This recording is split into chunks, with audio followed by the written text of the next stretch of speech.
A recent study reported that half of African American men have been arrested at least once by age 23. Overall, black men were 6 times and Latino men were 2.5 times more likely to be imprisoned than white men in 2012. This overrepresentation of young men of color in our criminal justice system is a problem that we must confront, not only as an issue of individual responsibility, but also as one of fundamental fairness and as an issue of effective law enforcement.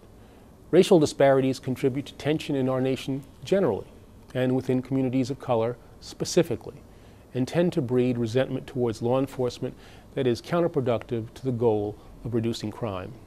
Now, we know from research and from experience that when people are treated fairly by police and other justice system agencies, they are more likely to accept decisions by the authorities and to obey the law in the future, even when they are penalized by criminal sanctions. Last July, following the verdict in the case involving the shooting death of Trayvon Martin, President Obama spoke out about the need to promote better understanding between law enforcement and young men of color. He specifically directed the Justice Department to work closely with state and local law enforcement agencies to develop training and other innovative tools that can help to reduce discord and restore trust. Well, we are heeding the President's call. This month, the Justice Department is launching a new initiative, the National Center for Building Community Trust and Justice, to analyze and to reduce the effect of racial bias within the criminal justice system. The center will be funded through an initial competitive grant award totaling $4.75 million and is jointly supported by the Justice Department's Office of Justice Programs, the COPS Office, the Civil Rights Division, and the Office on Violence Against Women and the Community Relations Service.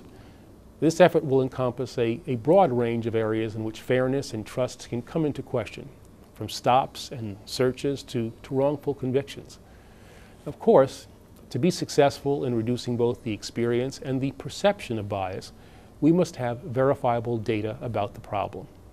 As a key part of this initiative, we will work with grant recipients and local law enforcement to collect data about stops and searches, arrests, and case outcomes in order to help assess the impact of possible bias.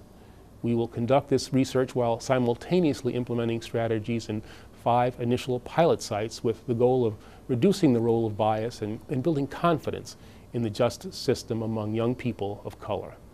This work will likely include anti-gang and mentoring projects intended to empower young African American and Latino males and break the vicious cycle of poverty, incarceration, and crime that destroys too many promising futures each and every day.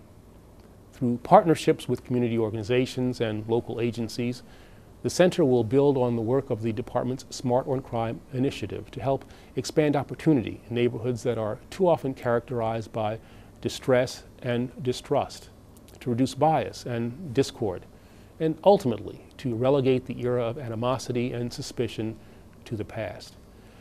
Of course, I realize that progress will not come easily, and the changes we seek will not take hold overnight.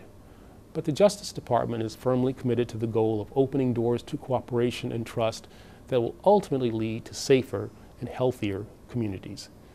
The Department of Justice is integrally involved in the President's initiative, My Brother's Keeper, a plan to make sure that every young man of color who is willing to work hard and play by the rules has the chance to reach his full potential. By creating more opportunities for young men of color, we can send the message that our country is stronger when all Americans are doing well. As our nation's Attorney General and as the father of 3, I am personally dedicated to doing everything possible to reduce crime, to strengthen our communities, and to provide the support and assistance that all of our young people need and that they deserve.